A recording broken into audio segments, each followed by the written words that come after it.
Hi everybody. So today I'm going to continue our series of BANS 183 Tourism Anthropology. We have already seen the 5 chapters of this subject and we have already covered the summary part of 6th unit, and today we have to study the question and answer of 6th unit. ठीक है, तो अब हम लोग start करते हैं. This was the whole context of this unit 6 and we have already covered the summary part. We have studied introduction, need to study political economy approach, then political economy approach and tourism and core periphery dynamics. सब कुछ आपको इसके previous वाले video में मिलेगा. Link will be in the description box. सब कुछ एक प्लेलिस्ट के अंदर है, लाइन बाय लाइन आप सब कुछ पढ़ सकते हो. ठीक है, अब हम लोग क्या करते हैं कि in total we have 11 question here. बहुत ज्यादा लंबे चौड़े इसके मैंने आंसर्स नहीं दिए हैं.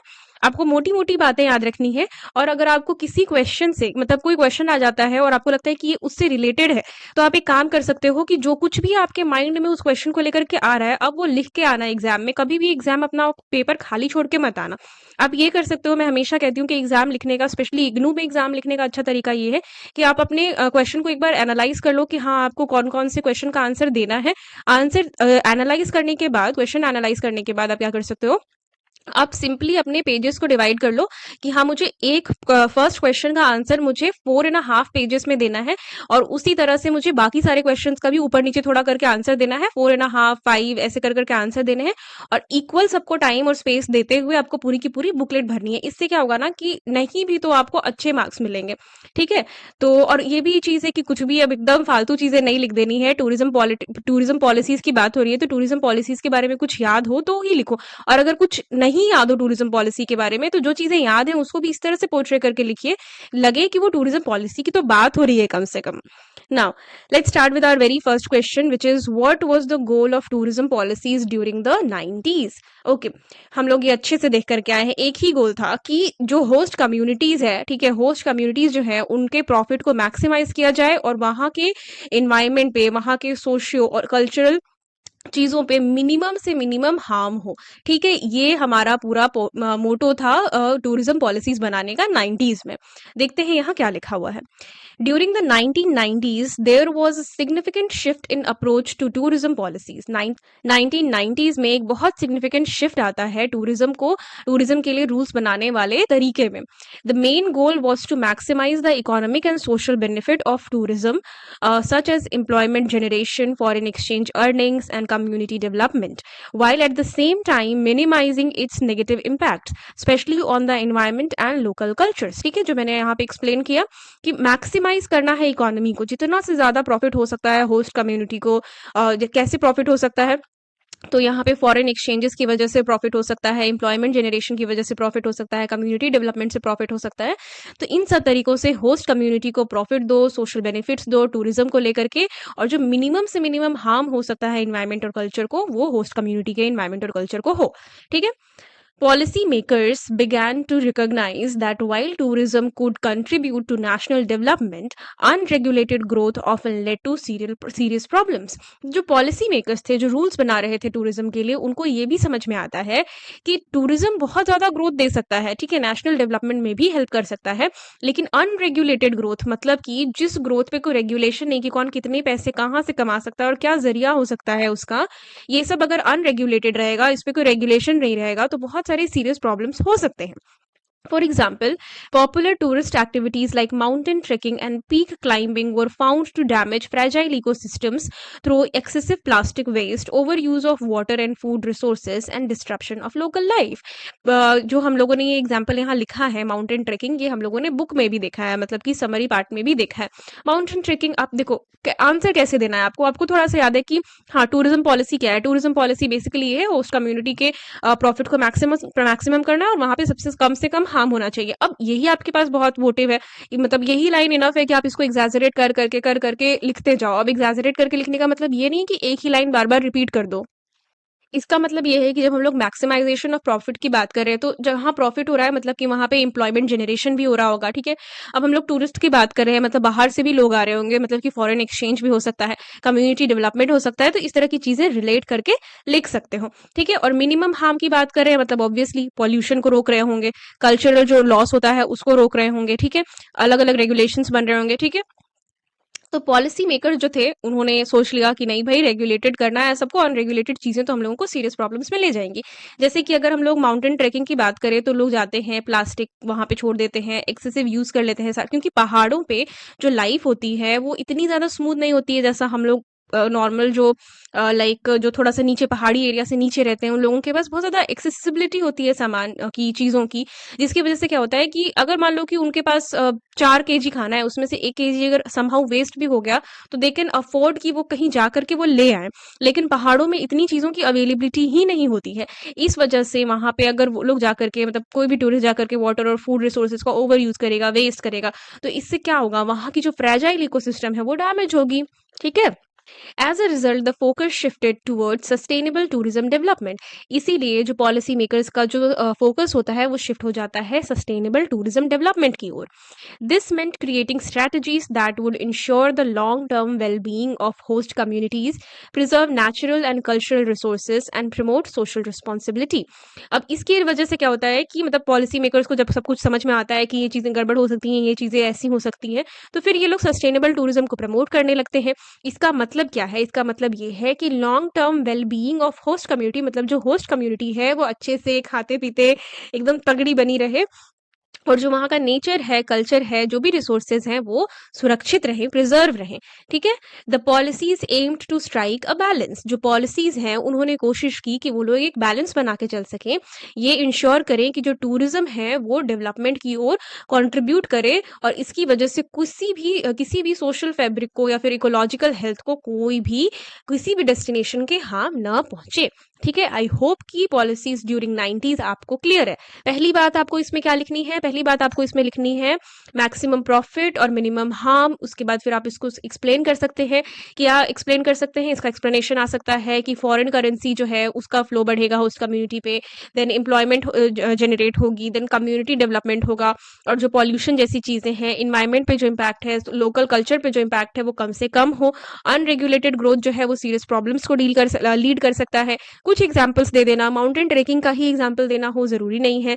केरला की इकोलॉजी के बारे में भी बात कर सकते हैं क्योंकि केरला की इकोलॉजी बहुत डैमेज हो गई है इसी टूरिज्म की वजह से। ओके। उसके बाद फिर आप लोग यहाँ पे फाइनल, और हाँ एक और चीज़ आप अपने एग्जाम लिखने के तरीके में ऐड कर सकते हो कि कुछ भी चीज़ें लिखो उसके बाद फिर आप क्या कर सकते हो कि आप वहाँ पे कंक्लूजन दे सकते हो। ठीक है। और कंक्लूजन में कुछ नहीं करना है आपको, अभी तक आपने जितनी भी चीज़ें लिखी है उसको छोटा करके लिख दो। उससे आपका क्या होगा कि उससे आपकी कॉपी भी भर जाएगी, आपको बहुत ज़्यादा सोचना नहीं पड़ेगा एक क्वेश्चन को लेकर के, और आपका क्वेश्चन अच्छा लगेगा क्योंकि किसी भी चीज़ का कंक्लूजन देना बहुत अच्छा होता है। ठीक है। अब हम लोग नेक्स्ट क्वेश्चन देखते हैं। Second question, what is the need for the study of political economy in tourism. क्या ज़रूरत है हम लोगों को पॉलिटिकल इकोनॉमी इन टूरिज्म पढ़ने की? ये चीज़ भी हम लोग ऑब्वियसली बुक से ही क्वेश्चंस हैं, बुक से की समरी में देख करके आए हैं, चैप्टर की समरी में देख करके आए हैं। पढ़ते हैं। The study of political economy in tourism is needed to provide a deeper and more critical understanding of how tourism operates within broader social, economic and historical context.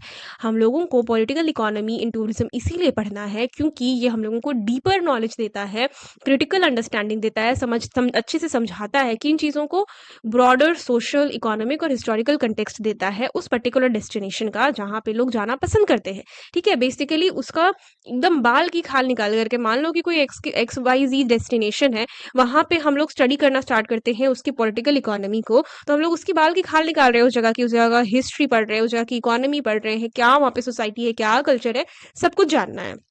Now, traditional tourism studies often focus only on economic benefits like revenue and job creation, but this narrow view ignores power relations, inequalities, and historical patterns of exploitation. तो जो traditional tourism है वो अक्सर focus करता है सिर्फ और सिर्फ इकोनॉमिक बेनिफिट्स पे कि क्या जॉब रेवेन्यू हो सकता है, क्या जॉब क्रिएशन हो सकता है, और एक बहुत नैरो व्यू है जिसकी वजह से यहाँ पे जो पावर रिलेशन है, मतलब किस तरह की वहाँ पे सोसाइटी है, क्या पॉलिटिकल डायनामिक्स है, इनइक्वालिटी है या नहीं, हिस्टोरिकली क्या पैटर्न रहा है यहाँ पे एक्सप्लॉयटेशन का, ये सारी चीज़ों को ट्रेडिशनल जो कन्वेंशनल वे ऑफ टूरिज्म है वो इग्नोर कर देता है। और इन सब की स्टडी कौन करता है? पॉलिटिकल इकोनॉमी इन सब चीज़ों की स्टडी करती है। तो पॉलिटिकल इकोनॉमी जो है वो examines who controls tourism, who benefits and who is marginalised, specially in developing और फॉर्मली कॉलोनाइज्ड कंट्रीज। देखता है ये, जैसे कि जो ये पॉलिटिकल इकोनॉमी वाली अप्रोच जो कोई लोग अपना रहे हैं, वो लोग क्या करते हैं कि वो लोग देखते हैं कि ये जो जगह है, इस जगह को कंट्रोल कौन करता है? इस जगह के टूरिज़्म को कंट्रोल कौन करता है? इस टूरिज़्म से बेनिफिट कौन लेता है? इस टूरिज़्म में अपना सारा एफर्ट डालता कौन है? जो मार्जिनलाइज़्ड कम्युनिटीज़ हैं, जो वहाँ पे कम पैसों वाली कम्युनिटी है या फिर कम तादाद वाली जो कम्युनिटी है, उनका क्या हाल है? तो इस तरह से जो भी चीज़ें हैं, वो पॉलिटिकल इकोनॉमी अपना एग्ज़ामिन करता है। It helps uncover how tourism can sometimes reinforce global inequalities, replicate colonial power structures, and lead to economic dependency of poorer nations on wealthier ones. तो ये चीज़ भी अनकवर करता है, जो पॉलिटिकल इकोनॉमी है, ये चीज़ भी अनकवर करता है कि जो ग्लोबल इनइक्वालिटी है, वो किस तरह से यहाँ पे कायम है। मतलब कि क्या यहाँ पे मार्जिनलाइज़्ड जो कम्युनिटीज़ हैं, उनको क्या प्रॉब्लम्स हो रही हैं, क्या दिक्कत हो रही हैं, और रेप्लिकेट कॉलोनियल पावर स्ट्रक्चर, और क्या यहाँ पे अभी भी कोई कॉलोनियल पावर स्ट्रक्चर कायम है, या फिर कोई एक सिंगल कंपनी है जो पूरा रूल कर रही है। इकोनॉमिक डिपेंडेंसी कहाँ है पुअरर नेशन की, वेल्दियर वंस पे है, तो कैसे है, कैसे इसको कम किया जा सकता है। ठीक है, क्योंकि डिपेंडेंसी कभी भी किसी दूसरे इंसान पे अच्छी नहीं होती है। इंडिविजुअल इंसान के लिए भी फाइनेंशियल, इमोशनल, किसी भी तरह की डिपेंडेंसी अच्छी नहीं होती है।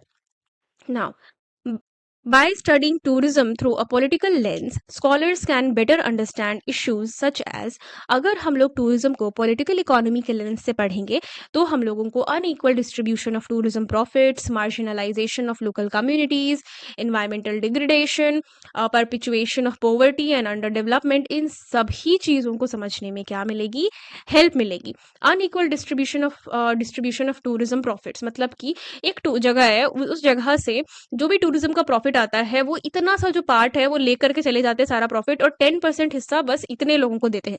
तो this is unequal distribution of profit. Marginalisation of local communities, मान लो ये कोई जगह है, यहाँ पे बाहर के जो टूरिस्ट हैं वो इतने आ जाते हैं, इतना जगह हो जाता है, उनसे भर जाता है कि जो वहाँ के लोग हैं वो मार्जिनलाइज हो जाते हैं। तो ये चीज़ भी वहाँ की इकोलॉजी के लिए, कल्चर के लिए, सोसाइटी के लिए अच्छी नहीं है। इन्वायरमेंटल डिग्रेडेशन, अब यहाँ के जितने भी रिसोर्सेज हैं वो 100 लोगों को फीड करने के लिए इनफ है, और यहाँ आ जा रहे हैं 1 लाख लोग, तो क्या वहाँ का जो इन्वायरमेंट है वो सस्टेन कर पाएगा? नहीं, वो नहीं सस्टेन कर पाएगा, डिग्रेड हो जाएगा।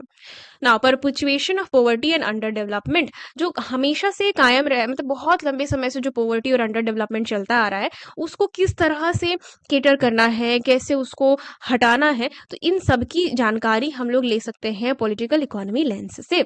Now, thus the political economy approach is essential for creating fairer and more sustainable tourism models that address not only economic growth but also social justice and equity. तो पॉलिटिकल इकोनॉमी अप्रोच जो है वो ज़रूरी है, क्योंकि ये fair है। ज़्यादातर सस्टेनेबल टूरिज्म मॉडल को ये फोर्स करता है कि हाँ, इस पे काम करो, और सिर्फ इकोनॉमिक ग्रोथ की बात नहीं करता है, सोसाइटी जस्टिस और इक्वालिटी की भी ये बात करता है।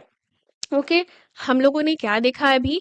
हम लोगों ने देखा है पॉलिटिकल इकोनॉमी इन टूरिज्म हम लोगों को पढ़ने की ज़रूरत क्यों है, what is the need of it. तो इसकी ज़रूरत सीधी सीधी ये है कि हम लोगों को सिर्फ और सिर्फ हम लोग एक पैसे किसी एरिया से जनरेट हुए जा रहे हैं, इस पे ध्यान देना इस बेवकूफ़ी। नहीं हो सकता है वैसे काम। अगर वैसा काम होगा कि एक जगह है, वहाँ पे बहुत ज़्यादा वेल्थ क्रिएट हो रहा है, दूसरे जगहों को पता चल रहा है कि यहाँ से बहुत पैसा जनरेट हो रहा है, लेकिन इस पैसे का कोई भी डिस्ट्रीब्यूशन मेथड नहीं है, अनफेयर डिस्ट्रीब्यूशन हो रहा है, मार्जिनलाइज जो कम्युनिटीज़ हैं उनको हार्म हो रहा है, वहाँ की सोसाइटी को हार्म हो रहा है, इकोलॉजी डैमेज हो रही है, इनइक्वालिटी प्रमोट हो रही है। तो ये जो सारी चीज़ें हैं ये वहाँ हो रही हैं, और इसके बारे में जो कन्वेंशनल टूरिज्म है, जो ट्रेडिशनल टूरिज्म है, वो नहीं सोचेगा। ठीक है, तो अब पॉलिटिकल इकोनॉमी, अगर किसी इंसान को यहाँ आना है और एक यहाँ पे सर्वे करना है, वो कह रहा है कि मैं यहाँ की जो टूरिज्म है उसको पॉलिटिकली जज करूंगा, पॉलिटिकल इकोनॉमी के हिसाब से जज करूंगा, तो वो ये इन सारी चीज़ों को जज करेगा, अपनी रिपोर्ट बनाएगा, देगा, और कहेगा कि ये सारी चीज़ें यहाँ पे दिक्कत है, ये सारी चीज़ें यहाँ पे इंप्रूव होनी चाहिए। That is why we need to study political economy in tourism. Okay, next question. Now, the third question is, what is the premise for the study of political economy in tourism? The premise of the study of political economy in tourism is that tourism has evolved in ways that reflect and reinforce historical patterns of economic dependency and inequality, particularly those rooted in colonialism. हमसे क्या पूछा गया है कि what is the premise for the study of political economy in tourism, मतलब कि political economy in tourism को पढ़ने का एरिया कौन सा है, ठीक है। तो जो प्रेमाइसिस है, जो एरिया है पॉलिटिकल इकोनॉमी को पढ़ने का टूरिज्म में, वो ये है कि जो टूरिज्म है वो बहुत मल्टीपल वेज से इवॉल्व हुआ है, जो ये रिफ्लेक्ट करता है कि जो हिस्टोरिकल पैटर्न है इकोनॉमिक डिपेंडेंसी का और इनइक्वालिटी का, स्पेशली उन एरियाज में जहाँ पे कॉलोनिज्म का एक वो एरियाज जो कॉलोनिज्म का एक पार्ट रही हैं, जो उपनिवेश रही हैं, तो उनका क्या पैटर्न है कि वो लोग डिपेंडेंट रही हैं किसी दूसरी कंट्री पे, या फिर वहाँ पे इनइक्वालिटी ज़्यादा है। तो it is based on the understanding that wealthy nations often develop and benefit from tourism at the expense of poorer developing countries, duplicating the power imbalance between former colonizers and the colonized। ठीक है, यहाँ पे ये बात कही जा रही है कि जो कॉलोनाइजर्स थे, जैसे कि जो ब्रिटिशर्स थे, ठीक है, जो ब्रिटिशर्स थे वो कॉलोनाइजर्स थे और जो इंडियंस थे वो कॉलोनाइज्ड थे। ठीक है, तो यहाँ पे बेनिफिट किसको हुआ कॉलोनी बनाने और बनने से? कॉलोनी बना कौन? इंडिया कॉलोनी बना। कॉलोनी बनाई किसने? कॉलोनी बनाई ब्रिटिश ने। तो फायदा किसको हुआ? ब्रिटिशर्स को फायदा हुआ और इंडिया को लॉस पे लॉस, इवन बहुत सारे लॉसेस हम लोग आज तक भी उसी वजह से झेल रहे हैं। ठीक है, तो यहाँ पे कहने की ये कोशिश की जा रही है कि जो वेल्दी नेशंस है, जैसे कि ब्रिटेन एक वेल्दी नेशन है, तो वहां पे उसके डेवलपमेंट के, उसके प्रॉफिट के लिए जो टूरिज्म है उसमें काम किया जाता है, और टूरिज्म का जो भी एक्सपेंस है वो पुअरर और डेवलपिंग कंट्रीज से लिया जाता है, और जो बेनिफिट है वो किसके पास चला जाता है? वो बेनिफिट जो है वो वेस्टर्न कंट्रीज या फिर वो जो कंट्री है जो चाहती है उस पर्टिकुलर एरिया से अपना बेनिफिट लेना, वो ऐसा बेनिफिट ले लेती है। ठीक है, ये बेसिकली एक उसी पैटर्न को डिनोट करता है जिस तरह से कॉलोनाइजर्स और कॉलोनीज का जो पैटर्न हुआ करता था।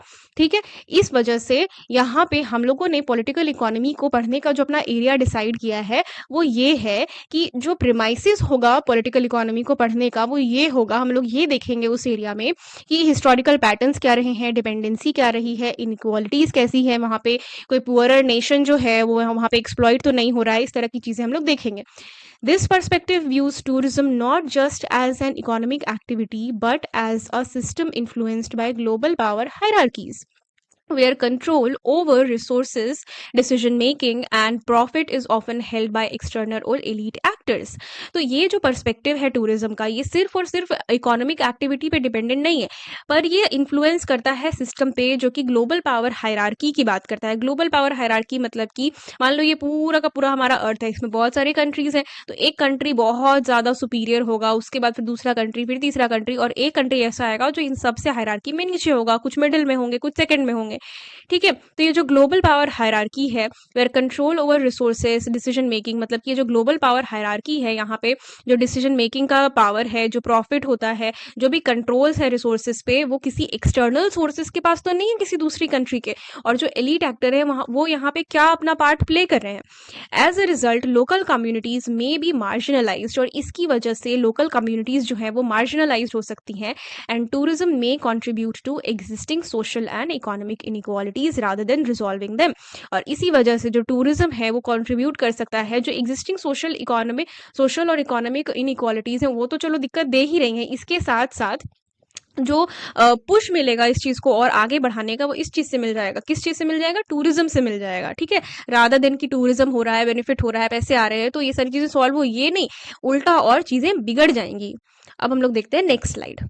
Therefore, the political economy approach studies tourism in relation to global capitalism। इसीलिए जो पॉलिटिकल इकोनॉमी अप्रोच है ये किस अप्रोच से पढ़ती है टूरिज्म को? ये ग्लोबल कैपिटलिज्म, पावर स्ट्रक्चर और सोशल जस्टिस के अप्रोच से पढ़ती है। ये क्या एम करती है? ये एम करती है एक्सपोज करने का, एड्रेस करने का जो भी underlying mechanism of inequality and marginalisation with in the industry चल रहा है। सीधा मतलब ये है कि ये ग्लोबल कैपिटलिज्म, पावर स्ट्रक्चर को स्टडी करती है, सोशल जस्टिस की बात करती है, और उसके बाद फिर अपना वर्डिक्ट देती है, मतलब कि अपना जो कुछ भी कंक्लूजन होता है वो ये बतलाती है कि जो भी अंडरलाइंग मैकेनिज्म की वजह से जो इनइक्वालिटी चल रही है, मार्जिनलाइजेशन हो रहा है इंडस्ट्री के अंदर, इन सब चीज़ों को दूर करने की बात करती है, इन सब चीज़ों को एक्सपोज करती है। ठीक है, now our next question. During the early stages of the studies in political economy what were the highlights. जब हम लोगों ने पॉलिटिकल इकोनॉमी के बारे में पढ़ना शुरू किया तो हाइलाइट्स क्या थे, क्या शुरुआती चीज़ें हम लोगों को पता चली। तो during the early stages of studies in political economy the main highlights were focus on capitalism and industrial society. जो मेन हाइलाइट्स थे वो फोकस था कि कैपिटलिज्म और इंडस्ट्रियल सोसाइटी का क्या प्रभाव पड़ रहा है टूरिज्म पे।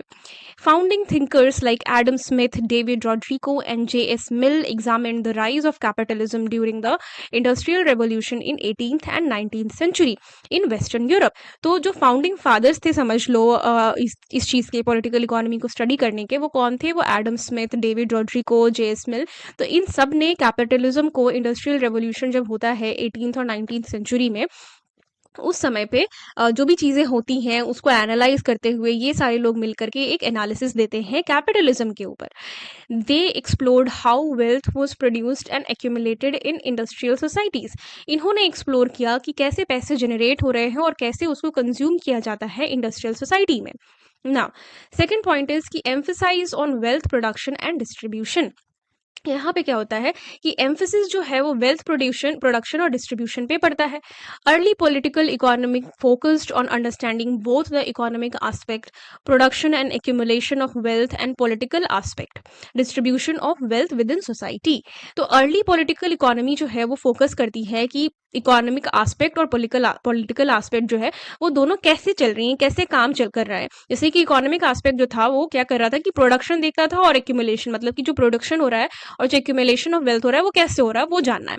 और उसके बाद जो पॉलिटिकल आस्पेक्ट था वो क्या करता था कि जो वेल्थ का जो डिस्ट्रीब्यूशन है, जो पैसे बन रहे हैं वो कैसे सोसाइटी में डिस्ट्रीब्यूट हो रहे हैं, इसकी बात कौन करता था? इसकी बात पॉलिटिकल आस्पेक्ट करता था। Class-based analysis. Later thinkers like Karl Marx and Friedrich Engels refined political economy by emphasizing the inequitable distribution of wealth across social classes. देखो, क्लास बेस्ड एनालिसिस हम लोगों को बहुत अच्छे से पता है, क्लास थ्योरी कार्ल मार्क्स ने दी है, ठीक है। तो कार्ल मार्क्स ने क्या किया कि सोसाइटी को डिफरेंट डिफरेंट क्लास में डिवाइड किया, जिसमें एक उन्होंने वर्किंग क्लास की बात की, एक अपर क्लास की बात की। तो ये जो कार्ल मार्क्स और फ्रेडरिक एंगल्स हैं, इन्होंने ही पूरा कम्युनिज्म का थ्योरी दिया है। इन्होंने क्या किया कि पॉलिटिकल इकोनॉमी पे एम्फेसाइज किया और ये कहा कि inequitable distribution of wealth across social classes होता है, मतलब कि सबके जो पैसे आते हैं वो पैसे अनइक्वली डिवाइड होते हैं सारे लोगों में। They analysed the conflict between the capital class and the working class. उन्होंने ये एनालाइज किया कि जो कैपिटल क्लास है और जो वर्किंग क्लास है उनके बीच में बहुत ज़्यादा कॉन्फ्लिक्ट है। ओनर ऑफ द प्रोडक्शन जो है वो बहुत ज़्यादा पैसे ले जाता है और जो वर्किंग क्लास है, जो लेबरर्स हैं, उनको बहुत कम पैसे मिलते हैं। Fourth point is critique of capitalist structure. Marx and Engels introduced a critical approach that highlighted how capitalist systems inherently led to exploitation, inequality and class struggle. तो मार्क्स और एंगल्स जो फादर्स हैं कम्युनिज्म के, वो एक critical approach बतलाते हैं कि किस तरह से जो कैपिटलिज्म सिस्टम है उसकी वजह से लोगों का एक्सप्लॉयटेशन होता है, इनइक्वालिटी बढ़ती है, क्लास स्ट्रगल बढ़ता है। तो ये जो क्रिटिक है ये किसने दिया? ये क्रिटिक मार्क्स और एंगल्स ने दिया। यहाँ पे क्वेश्चन आपसे क्या कह रहा था कि ड्यूरिंग द अर्ली स्टेजेस, मतलब कि जो पॉलिटिकल इकोनॉमी आज हम लोग पूरी देख रहे हैं टूरिज्म में, इसका शुरुआत कैसे हुआ? ठीक है, स्टार्टिंग के हाइलाइट्स क्या थे? तो स्टार्टिंग के हाइलाइट्स में जो लोग थे, जो इन सारी चीज़ों की बात कर रहे थे, चर्चा कर रहे थे, उन लोगों ने फोकस किया कैपिटलिज्म और इंडस्ट्री सोसाइटी पे कि वहाँ पे वेल्थ कैसे जनरेट हो रहा है, कैसे उसको एक्यूमुलेट किया जा रहा है, क्या वहाँ पे डिस्ट्रीब्यूशन है। उसके अलावा सेम वही चीज़, वेल्थ का प्रोडक्शन, डिस्ट्रीब्यूशन। उसके बाद क्लास बेस्ड एनालिसिस आया, कम्युनिज्म का थ्योरी दिया हम लोगों को कार्ल मार्क्स और फ्रेडरिक एंगल्स ने। उसके बाद फिर हम लोगों को क्लास स्ट्रगल, कैपिटल स्ट्रक्चर, ये सब के बारे में पता चला, ठीक है। तो ये सारी चीज़ें पॉलिटिकल इकोनॉमी से ही निकल के आई हैं। इन summary, early political economy studies focused on how capitalism shaped society. शुरुआत में पॉलिटिकल इकोनॉमी जो है वो इस चीज़ पे एम्फेसाइज करती थी कि किस तरह से जो कैपिटलिज्म है वो सोसाइटी को शेप करती है, एम्फेसाइज करती है प्रोडक्शन को, क्या डिस्ट्रीब्यूशन है और क्या उससे रिजल्ट पड़ रहा है सोसाइटी पे और इकोनॉमी पे, और कैसे इनइक्वालिटीज जो है वो लीड कर रही हैं। Next question, what is the major focus in study of political economy of tourism? The major focus in study of political economy of tourism is to examine the power relations, economic dependencies and structural inequalities that shape tourism development, especially between developed core and developing periphery countries. तो हम लोगों को यहाँ क्या पढ़ना है कि क्या मेजर फोकस है पॉलिटिकल इकोनॉमी को पढ़ने का। आप देख रहे हो ये पूरा का पूरा जो चैप्टर है इसमें पॉलिटिकल इकोनॉमी भर भर के है। तो कुछ भी पॉलिटिकल इकोनॉमी का आपको याद रह जाए ना, पॉलिटिकल इकोनॉमी की अप्रोच ज़रूरत क्या है, कैसे इसकी शुरुआत हुई, क्या मेजर इसका फोकस है, कुछ भी याद रहे तो कुछ भी आए क्वेश्चन में लिखना, छोड़ के मत आना। तो हम लोगों से यहाँ पे पूछा ये जा रहा है कि पॉलिटिकल इकोनॉमी जो है उसको पढ़ने का जो मेन फोकस है, मतलब कि पॉलिटिकल इकोनॉमी कोई पढ़ रहा है तो उसका मेन फोकस किधर होता है। तो उसका जो मेन फोकस होता है वो ये एग्जामिन करने में होता है कि पावर रिलेशन क्या है, इकोनॉमिक डिपेंडेंसीज कैसी हैं, स्ट्रक्चरल इनइक्वालिटीज हैं या नहीं है, किस तरह से टूरिज्म जो है वो डेवलपमेंट की ओर लीड कर रहा है या फिर सिर्फ डेवलप्ड कंट्रीज के लिए काम कर रहा है, डेवलपिंग कंट्रीज को एक्सप्लॉइट कर रहा है, या डेवलपिंग कंट्रीज में क्या अच्छे चेंजेस हो रहे हैं। ठीक है, तो ये स्पेशली इसका जो ये एरिया है ना वो डेवलप्ड कंट्री और डेवलपिंग कंट्रीज के बीच में लिंकिंग स्टैब्लिश कर करके ये चीज़ों को जज करता है। ओके, की एस्पेक्ट्स इंक्लूड, मतलब कि जो मेजर फोकस है उसका जो की एस्पेक्ट है वो क्या क्या है। Unequal power dynamics, it investigates how developed countries and multinational corporations often control tourism industries in developing Nations, detecting the nature of tourism experiences, services and profits. तो अनइक्वल पावर डायनामिक्स मतलब कि obviously जो country ज़्यादा rich है उसके पास ज़्यादा power होगी और जो कंट्री पुअर है उसके पास कम पावर होगी। तो ये जो पॉलिटिकल इकोनॉमी की स्टडी है वो ये इन्वेस्टिगेट करती है कि जो डेवलप्ड कंट्रीज हैं और जो मल्टीनेशनल कॉरपोरेशंस है, जो एमएनसीज हैं, वो टूरिज्म को किस तरह से कंट्रोल करती हैं डेवलपिंग नेशंस में, नेचर पे क्या उसका इम्पैक्ट पड़ रहा है, टूरिज्म एक्सपीरियंस क्या है, सर्विसेज क्या है और प्रॉफिट्स क्या है। Okay, second point is structural dependency. The approach highlights how tourism in developing countries often led to economic dependency on external actors, reinforcing patterns similar to colonialism। तो structural dependency मतलब कि approach highlight करता है कि tourism में जो developing countries हैं उनका कैसा रिलेशन है, कैसा उनका इकोनॉमिक डिपेंडेंसी है एक्सटर्नल एक्टर्स मतलब कि डेवलप्ड नेशंस के साथ, या फिर उनका क्या पैटर्न है, कहीं वो लोग कॉलोनिज्म के पैटर्न को तो फॉलो नहीं कर रहे हैं, क्या वहाँ पे कॉलोनी की तरह की कोई दूसरा बाहर का जो एरिया है वो उसको ट्रीट कर रहे हैं, ये सब तो नहीं हो रहा है। इसके साथ साथ distribution of benefits and wealth, socio economic inequalities, global capitalist system, इन सब पे कौन फोकस करता है, इन सब पे फोकस करता है पॉलिटिकल इकोनॉमी ऑफ टूरिज्म।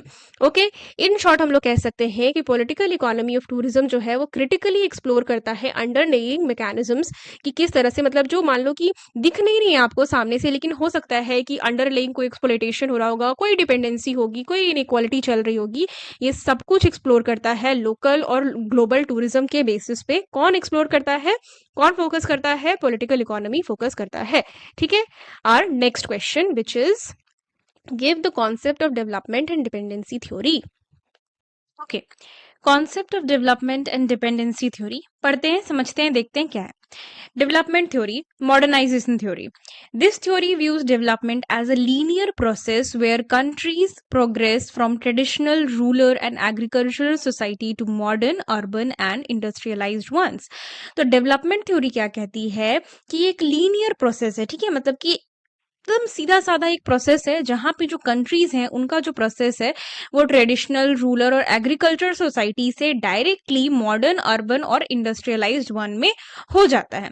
ये सजेस्ट करती है that socio economic development follows an evolutionary path and countries that maintain traditional structures are considered underdeveloped. तो ये सजेस्ट करती है कि जो सोशियो इकोनॉमिक डेवलपमेंट है वो एक एवोल्यूशनरी पाथ फॉलो करती है, मतलब कि हमेशा उसमें कुछ ना कुछ चेंजेस आ सकते हैं, और जो कंट्री मेंटेन करती है ट्रेडिशनल स्ट्रक्चर को उनको अंडर डेवलप्ड मानती है। ठीक है, डेवलपमेंट थ्योरी क्या कहती है, डेवलपमेंट थ्योरी कहती है कि जो मॉडर्नाइजेशन है, जो डेवलपमेंट है वो बिल्कुल लीनियर है, मतलब कि ट्रेडिशनल से आप मॉडर्न की ओर जो आगे बढ़ते हो दिस इज योर डेवलपमेंट। और अगर कोई भी जो सोशियो इकोनॉमिक कंट्री है वो क्या कर रही है कि वो पुराना अप्रोच फॉलो कर रही है और इवोल्यूशनरी पाथ को फॉलो नहीं कर रही है, वो अपने आप को अंडर डेवलप्ड बना रही है, डेवलप नहीं बना रही है। ओके, नाउ डिपेंडेंसी थ्योरी, ये हम लोगों ने पढ़ा डेवलपमेंट थ्योरी, अब हम लोग देखते हैं डिपेंडेंसी थ्योरी। तो डिपेंडेंसी थ्योरी कहती है कि ये चैलेंज करती है modernisation theory by arguing that underdevelopment is not due to internal factors alone but is largely caused by internal politics, economic and institutional structures. तो डिपेंडेंसी थ्योरी कहती है कि मॉडर्नाइजेशन का जो थ्योरी है ये जो कह रही है कि ये सब कुछ लिनियरिटी में चलता है, सोशियो इकोनॉमिक पैटर्न अगर कोई चेंज नहीं करना चाह जा रहा है समय के साथ, तो वो अंडर डेवलपमेंट लाता है। डिपेंडेंसी थ्योरी इसको खारिज करती है और कहती है कि सिर्फ एक फैक्टर पे अंडर डेवलपमेंट का कॉज डाल देना इज गलत, ये गलत है, ऐसा नहीं हो सकता है। बहुत सारे इंटरनल फैक्टर्स होते हैं, पॉलिटिकल फैक्टर्स होते हैं, इकोनॉमिक और इंस्टीट्यूशनल स्ट्रक्चर्स की वजह से अंडर डेवलपमेंट कॉज होता है। It explains that developing countries, the periphery, remain dependent on developed countries, the core, which control global markets and extract economic surplus from poorer nations. तो हम लोगों ने पेरीफेरी पढ़ा है ना कि किस तरह से एक चक्कर है कि रॉ मटेरियल जो है वो डेवलपिंग कंट्रीज से निकाल करके डेवलप्ड कंट्री भेजा जाता है, फिर सामान बन करके वापस डेवलपिंग कंट्री में ही आ रहा है, और उसके बाद फिर डेवलपिंग कंट्री जो है अपना ही सामान 1 रुपए का अब 1000 रुपए में खरीद रहे हैं, ईटीसी ईटीसी। तो ये जो पेरीफेरी है उसमें क्या हो रहा है कि जो डिपेंडेंट कंट्री है, मतलब जो डेवलपिंग कंट्री है, वो क्या करती है कि वो डिपेंडेंट है डेवलप्ड कंट्री पे, और जो ग्लोबल मार्केट है उसको डोमिनेट कर रहा है। कौन उसको डोमिनेट कर रहा है? Developed countries. और इसकी वजह से जो पुअरर नेशंस हैं वहां से मार्केट, वहां से वैल्यू निकाल निकाल करके इकोनॉमिक सरप्लस जो है वो किसको मिल रहा है? डेवलप्ड नेशंस को मिल रहा है। This unequal relationship perpetuates poverty and underdevelopment in the periphery while benefiting the core, creating a global system of dependency rather than independent development. तो ये जो unequal relationship है इसकी वजह से poverty, underdevelopment का जो periphery है उसकी वजह से core company मतलब core nations को like जो western nations है उनको फायदा होता है, और जो global system of dependency है वो independent होने की बजाय इसी में फंसता चला जा रहा है। ठीक है, आई होप कि आपको डेवलपमेंट थ्योरी और डिपेंडेंसी थ्योरी समझ आया होगा। These two questions are very much important. Let's move to our next question, which is enclave model was proposed by whom? Discuss the model. Enclave model किसके द्वारा propose किया गया था और इसको हम लोगों को डिस्कस करना है। The enclave model explains how tourism operates in many developing countries where the tourism industry is dominated and controlled by foreign enterprises from developed countries.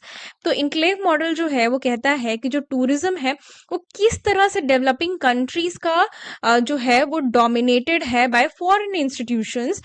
हम लोगों ने बहुत बारी इस बारे में बात कर ली है कि जो डेवलप्ड कंट्रीज हैं वहां से लोग आ रहे हैं, मान लो आगरा घूमने के लिए, तो उन लोगों की सुविधाओं के हिसाब से, फॉरेनर्स की सुविधाओं के हिसाब से आगरा जो है वो शेप हो रहा है। तो ये सीधी सी बात है कि जो डेवलप्ड नेशन है उसकी वजह से डेवलपिंग नेशन को इस पे डिपेंडेंट रहना पड़ रहा है बिकॉज ऑफ द बिजनेस। इस मॉडल के हिसाब से metropolitan firm own and manage most tourism facilities and services in this destination. इस मॉडल के हिसाब से जो मेट्रोपॉलिटन फर्म्स है, मतलब जो अमीर फर्म्स हैं, वो क्या करती हैं कि वो ही सारा टूरिज्म फैसिलिटीज मैनेज करती हैं और डेस्टिनेशंस पे सर्विसेज प्रोवाइड करती हैं। The form of character of the tourist experience are directed by these foreign companies, not by the local communities. और जो एक्सपीरियंस है, जो टूरिज्म का जो एक्सपीरियंस है, जो टूरिस्ट्स को जो एक्सपीरियंस मिल रहा है वो इन्हीं फॉरेन कंट्रीज के द्वारा दिया जा रहा है। लोकल कम्युनिटी का इसमें कुछ खास हाथ नहीं है। Tourism products and services are designed to cater to tourists from developed countries, often ignoring local cultures or needs. तो जो टूरिज्म प्रोडक्ट्स और सर्विसेज हैं वो डिज़ाइन की गई हैं इसीलिए ताकि जो टूरिस्ट्स हैं वो डेवलप्ड कंट्रीज से आए, और जो लोकल कल्चर है और जो लोकल कल्चर की नीड है उसको अक्सर इग्नोर कर दिया जा रहा है। Now this creates economic enclaves where tourism activities are separated from local economy, resulting in limited benefits for local people. तो इसकी वजह से क्या होता है, इकोनॉमिक इनक्लेव क्रिएट होता है और जो टूरिज्म एक्टिविटी है वो सेपरेट हो जाती है लोकल इकोनॉमी से और रिजल्ट करती है लिमिटेड बेनिफिट, मतलब कि लोकल्स को बहुत ही कम बेनिफिट हो पाता है इस चीज से। It reinforces structural dependency because profits It reinforces structural dependency because profits are mostly repatriated to foreign owners rather than reinvesting locally. होता यह है कि स्ट्रक्चरल डिपेंडेंसी बढ़ती जाती है क्योंकि जो फॉरेन कंट्रीज जो आ करके इस पर्टिकुलर एरिया में अपना कोई भी बिजनेस कर रही है, ऐसा नहीं है कि वो यहीं पे अपना बिजनेस कर रही है, यहीं पे इन्वेस्टमेंट कर रही है, वो बाहर लेकर के जा रही हैं पैसे। तो ये एक तरह से एडवर्स इफेक्ट पड़ जाता है, बुरा इफेक्ट हो जाता है। Now the model highlights how tourism development in peripheral economies can lead to exploitation and dependency. Similar to colonial relationship, with limited positive impacts for the host country's border economy and society. देखो India में ही, अगर India का ही example लिया जाए तो India में बहुत सारी जो फॉरेन पावर्स थी उन्होंने आकर के रूल किया, लेकिन कभी भी उनसे उतनी दिक्कत नहीं हुई जितनी कि ब्रिटिशर्स से हो गई। क्यों ब्रिटिशर्स से इतनी परेशानी हो गई? क्योंकि अगर जो दूसरे इन्वेडर्स आए उन्होंने इंडिया में ही इन्वेस्टमेंट्स किए, इंडिया से कमाया, इंडिया में रहे, इंडिया के लिए बेनिफिट का काम किया।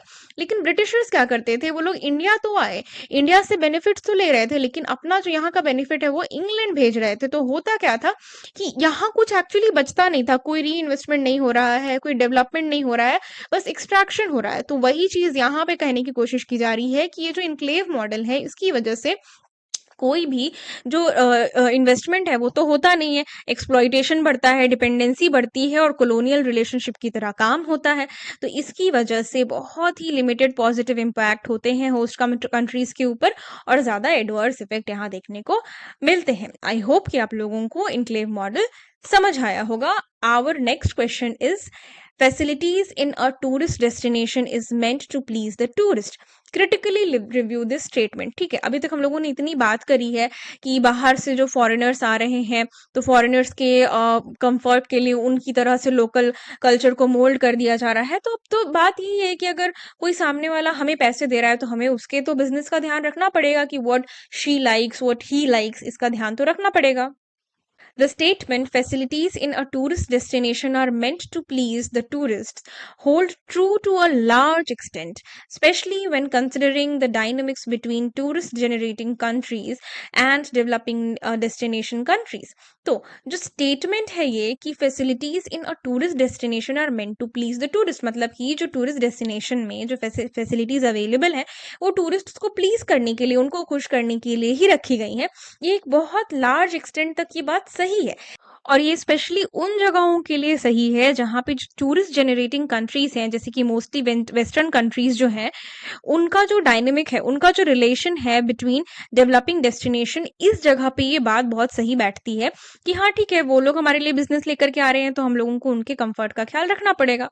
Now tourism infrastructure such as hotels, restaurants and services is often designed to cater to preferences and expectations of international tourists, particularly those of wealthier nations. तो टूरिस्ट इंफ्रास्ट्रक्चर जो हैं, जैसे कि होटल्स हैं, रेस्टोरेंट्स हैं और सर्विसेज हैं, ये बनाए ही इसीलिए गए हैं, इनका प्रेफरेंसेस ही इसीलिए है ताकि जो इंटरनेशनल टूरिज्म है उसको, उसका एक्सपेक्टेशन मीट किया जा सके, पर्टिकुलरली जो वेल्दियर नेशन है उनके एक्सपेक्टेशंस को मीट किया जाए। जैसे कि इंडिया में पॉपुलर डेस्टिनेशंस हैं लाइक राजस्थान, जो कि कॉन्टिनेंटल ब्रेकफास्ट आपको ऑफर करता है, वेस्टर्न स्टाइल सर्विसेज देता है, फ्यूजन क्विजीन देता है, decor oriented towards pleasing western tourist, मतलब कि इनका डेकोर भी ऐसा होता है कि वेस्टर्नर्स जो है उनको प्लीजिंग लगता है।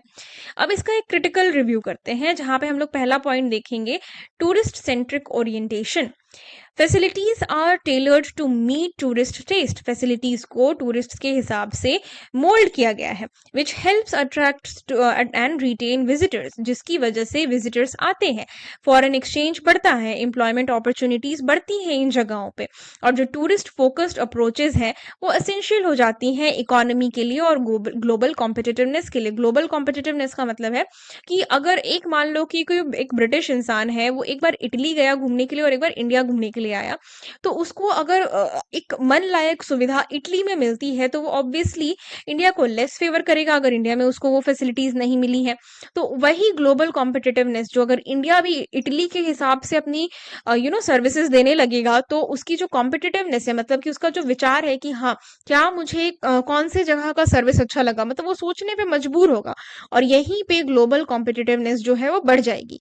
Second point is cultural and social implications. While catering to tourists, such orientation may lead to commodification and dilution of local culture and transaction. तो कल्चर और सोशल मतलब कि अभी तो हम लोगों ने बात किया कि टूरिस्ट सेंट्रिक अप्रोच से क्या फायदे होते हैं, अब सोशल और कल्चर, सोसाइटी पे और कल्चर पे इसका क्या इम्पैक्ट पड़ता है वो देखते हैं। तो जो टूरिस्ट्स हैं वो आते हैं, खुश होकर के जाते हैं, लेकिन उसकी वजह से एक तरह से कमोडिफिकेशन हो जाता है, कल्चर जो है वो कमोडिटी हो जाती है और जो लोकल कल्चर है, ट्रेडिशन है, वो कहीं ना कहीं डाइल्यूट होने लगता है, मतलब कि खत्म होने लगता है या कम होने लगता है। जो लोकल कॉस्ट्यूम्स depends है on authenticity might be compromised to meet foreign expectations, risking cultural erosion. तो जो फॉरेन एक्सपेक्टेशंस है उसको मीट करने के लिए ऐसा हो सकता है कि जो ट्रेडिशनैलिटी है उस स्पेस की वो खोने लगे, धीरे धीरे कल्चरल इरोजन हो जाए। ठीक है, एक परत परत दर परत जो चीजें हैं वो मिटती चली जाए। Third point is economic dependency and inequality. ये जो टूरिस्ट प्लीजिंग कल्चर है हमारा, ये फोकस करता है reinforce unequal power relation where destination culture became dependent on tourist demands often from developed countries, perpetuating economic inequalities and limiting local control over tourism development. ठीक है, तो अब क्या हो रहा है कि अब एक इनविजिबल सी लाइन बन गई है यहाँ पे कि ठीक है भाई, हम लोगों ने ये बात तो तुम्हारी मान ली कि हाँ, ये जो तुमने बात कह दी कि फैसिलिटीज को बनाया ही इसीलिए गया है ताकि डेस्टिनेशन पे जो लोग आ रहे हैं उनको प्लीज किया जा सके। लेकिन ये भी तो एक बात है कि अगर हम लोग उनकी तरह बन जाएंगे, वो लोग तो हमारी तरह नहीं बन रहे, तो उससे क्या होगा कि एक अनइक्वल रिलेशनशिप जो है वो फोर्स होने लगेगा और हमेशा जो होस्ट कम्युनिटी है उसको डिपेंडेंट रहना पड़ेगा। किसके ऊपर डिपेंडेंट रहना पड़ेगा? उसको होस्ट जो कमिंग कंट्री, मतलब कि जो डेवलप्ड कंट्रीज हैं उन पे डिपेंडेंट करना पड़ेगा। Okay, second point is next point is local community impact. Local community का क्या इम्पैक्ट है? तो facilities designed mainly for tourists may not serve local populations. और जो फैसिलिटीज टूरिस्ट के लिए बनाई गई हैं वो जरूरी नहीं है कि लोकल पॉपुलेशन को भी वो फैसिलिटीज सर्व करें। Expensive commodification and service often exclude locals, creating social divides and within the community. For example, very simple example that मान लो कि कोई एक इंसान है, वो एक बहुत रिच इंसान है, वो हर चीज बिजनेस क्लास चाहता है, वो एकदम मतलब कि मान लो कि उसको स्पार्कलिंग वाटर, हिमालयन वाटर चाहिए। ठीक है, तो अब मान लो अलग अलग स्टोर सेटअप हो गए हैं जो इस तरह के पानी बेच रहे हैं और लोकल्स जो हैं वहीं पे हैंडपंप में पानी भर रहे हैं। तो इससे क्या हो रहा है कि जो ये बिजनेस क्लास वाला इंसान है और ये जो हैंड पंप वाला इंसान है, इसके बीच में एक सोशल डिफरेंस क्रिएट हो रहा है और ये जो गहराई है ये धीरे धीरे और गहरी होती चली जाती है। लोकल कम्युनिटी पे इसका इम्पैक्ट पड़ता है। pragmatic adaptation by local, तो local stakeholders often pragmatically adapt to tourist demands। unknowingly जो टूरिस्ट की डिमांड है वो लोग उस चीज को अडेप्ट कर लेते हैं। Understanding that pleasing tourist is the key to livelihood and business success, वो लोग इस चीज को समझने लग जाते हैं कि टूरिस्ट को प्लीज करना हमारा बिजनेस है। However, this relationship is complex and can involve negotiation and agency rather than simple सब सर्विलेंस। मतलब कि सीधी सीधी बात भाषा में कह देना कि हाँ ऐसा होता है, ऐसा ये चीज होती है तो इस चीज को ये कॉज कर देती है, तो ये थोड़ा सा कॉम्प्लिकेटेड हो सकता है, ये इतना सिंपल नहीं है। इन कंक्लूजन हम लोग कह सकते हैं कि जो टूरिज्म फैसिलिटीज हैं वो बहुत लार्जली इंटेंडेड है इस चीज को लेकर के कि हम लोगों को टूरिज्म को प्लीज करना है और वेल्दियर नेशन के टूरिस्ट को तो हम लोगों को और भी ज्यादा प्लीज करना है। अब इसकी वजह से जो सोशियो कल्चरल और इकोनॉमिक और पॉलिटिकल इम्प्लीकेशंस है वो एक केयरफुल बैलेंस रिक्वायर करती हैं कि सस्टेनेबल और इक्विटेबल टूरिज्म डेवलपमेंट हो। ओके, सो ये सिर्फ बात पेपर पे कहने के नहीं है कि हाँ टूरिज्म को इक्वल होना पड़ेगा। बहुत सारे डिसएडवांटेजेस होते हैं टूरिज्म के अनइक्वली प्रमोट होने से। आई होप कि आपको ये समझ में आया होगा कि अगर आपको ये क्वेश्चन पूछा जाता है कि facilities in a tourist destination is meant to please the tourist, पे अगर आपको कॉमेंट करना है तो आप क्या कर सकते हो? कह सकते हो सबसे पहले कि हाँ बात तो भैया बिल्कुल सही बोल रहे हो, बहुत हद तक ये चीज, मतलब सबसे पहले कहना कि बात भैया बिल्कुल सही बोल रहे हो, होता भी यही है, लेकिन इसकी वजह से जो सोसाइटी पे, कल्चर पे, ट्रेडिशन पे क्या इम्पैक्ट पड़ता है उसका लिखना। उसके बाद फिर जो बाहर से लोग आ रहे हैं और वहाँ के जो लोकल्स हैं उसके बीच में जो गैप बन रहा है उसके बारे में लिखना। फिर इन्हीं सब चीजों को कंक्लूड करके लिख देना। ओके, अब हम लोग आगे देखते हैं, which is travel and tourism are the third largest foreign exchange earner for India. State whether the statement is true और फॉल्स। ठीक है, स्टेटमेंट बिल्कुल सही है, देखते हैं कैसे सही है। The statement travel and tourism are the third largest foreign exchange earner in India. This is true. Okay, according to Ministry of Tourism, during the period January to December 2018, India earned approximately $28.59 billion in foreign exchange from tourism, marking a 4.7% increase from the previous year. मतलब कि ministry of tourism of India ने बताया है कि 2018 में जनवरी से लेकर के दिसंबर तक में इतना इन्वेस्टमेंट, मतलब कि इतना फॉरेन करेंसी जो है वो भारत आया है, और 2017 से ये अप्रोक्सीमेटली 5%, मतलब कि 4.7% ज्यादा है. This places tourism as the third largest foreign exchange earner for the country. और इसकी वजह से क्या है कि इंडिया का third largest foreign exchange earner जो है वो कौन है? टूरिज्म है. Following remittances and petroleum exports, मतलब कि इंडिया जो पेट्रोलियम का एक्सपोर्ट करता है उसके बाद जो फॉरेन एक्सचेंज अर्नर है वो हमारे लिए टूरिज्म है. ठीक है. Now the tourism sector's contribution to India's economy is significant, not only in terms of foreign exchange earning but also in employment generation and GDP contribution. मतलब कि सिर्फ और सिर्फ फॉरेन एक्सचेंज लाने में ही हम लोगों को ये टूरिज्म मदद नहीं करता है, इसके अलावा एम्प्लॉयमेंट भी बिल्ड करता है. टूरिज्म ने 2018 में 9.2% इंडिया की जीडीपी को प्रमोट किया था, मतलब कि पुश किया था, और 42 मिलियन लोगों को एम्प्लॉयमेंट प्रोवाइड की थी, which is approximately 8% of the total employment in country. मतलब कि जो पूरा हम लोगों का समझ लो कि जो वर्क फोर्स है उसमें जो 8% लोग एम्प्लॉयड है वो टूरिज्म की वजह से ही एम्प्लॉयड है. इस वजह से ये जो स्टेटमेंट है ये बिल्कुल ही सही है. ठीक है. Ninth question is already done. Now let's move towards our second last question, which is with an example state how tourism is being controlled by local communities in religious space in India. हम लोगों ने बहुत सारी जगहें देख ली, राजस्थान, आगरा, इधर उधर की बड़ी बातें कर ली कि उधर में क्या हो रहा है कि जो टूरिज्म है वो किसी और के द्वारा कंट्रोल किया जा रहा है. लेकिन अभी हम लोग क्या देखेंगे कि जो टूरिज्म है रिलीजियस प्लेसेस पे वो किस तरह से लोकल कम्युनिटीज के द्वारा कंट्रोल किया जा रहा है. तो tourism in religious space in India is often controlled by local communities through traditional roles and management system. तो इंडिया में जो रिलीजियस स्पेसेस हैं उनको लोकल कम्युनिटीज ही कंट्रोल कर रही हैं. कैसे कंट्रोल कर रही हैं? ट्रेडिशनल रोल से कंट्रोल कर रही हैं और मैनेजमेंट सिस्टम से कंट्रोल कर रही हैं. जैसे कि many pilgrimage sites like Varanasi and Haridwar, the pandas, hereditary priests and guides play a key role in managing the flow of pilgrimage and tourists. तो अब हम लोग हरिद्वार जाएं, बनारस जाएं, हम लोग तिरुपति जाएं, हम लोग जगन्नाथपुरी जाएं, तो वहां हम लोगों को देखने को मिलेगा कि वहाँ के जो ट्रेडिशनल जो हेरिडिटरी, मतलब कि उनके दादा परदादा जो थे वो हमेशा से इस जगह के पुजारी रहे आए हैं, वो लोग भी आज वहाँ पे पुजारी है, वो लोग भी वहाँ पे गाइड्स हैं, और वो लोग क्या कर रहे हैं कि पिलग्रिमेजेस और टूरिस्ट एक्सपीरियंसेस को मैनेज कर रहे हैं. They provide service such as accommodation arrangement, वो लोग आपको रहने की जगह देते हैं, रिचुअल के बारे में बतलाते हैं, उसको गाइड करते हैं, और हेल्प ऑर्गेनाइज रिलीजियस सेरेमनीज और पूजा पाठ करने में भी आपको सहायता करते हैं.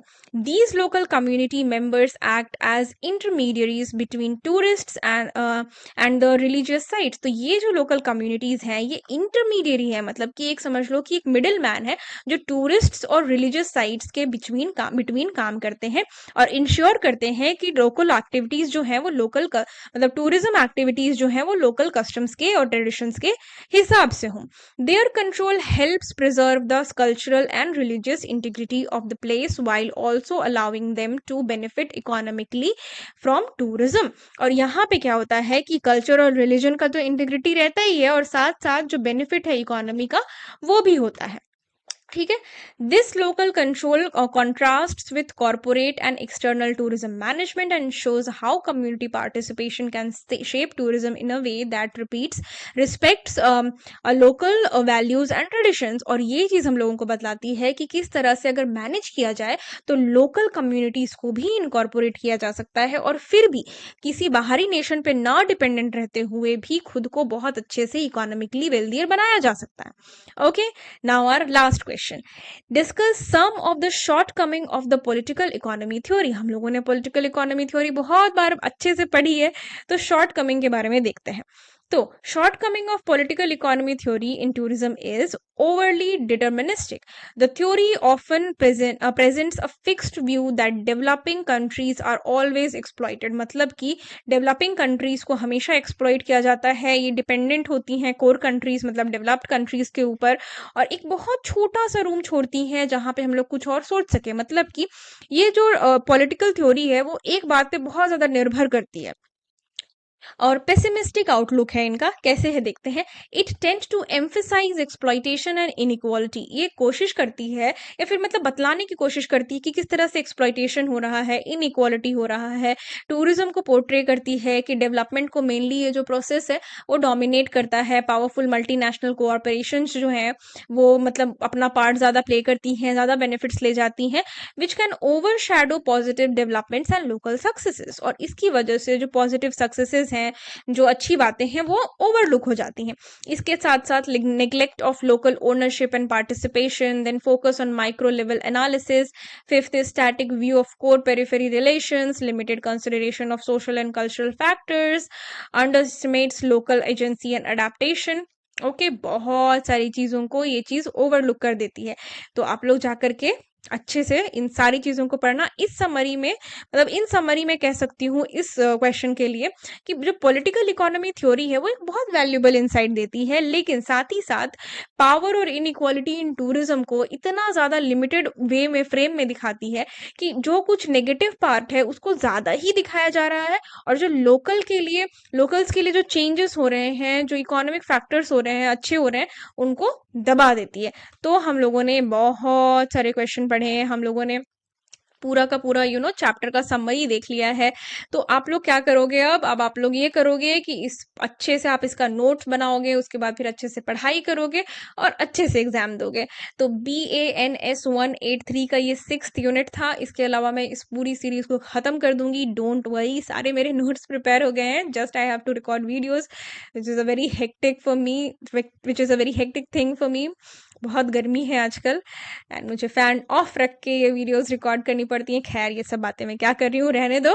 So all the best for all of your examinations. अगर आपको किसी दूसरे सब्जेक्ट का भी एक्सप्लेनेटरी वीडियो चाहिए या फिर क्वेश्चन आंसर चाहिए, इंपॉर्टेंट क्वेश्चन चाहिए, तो feel free to comment down below. I definitely make a video on that topic. So bye bye, all the best for all of your examinations. All the links are in the description box, go and check it out.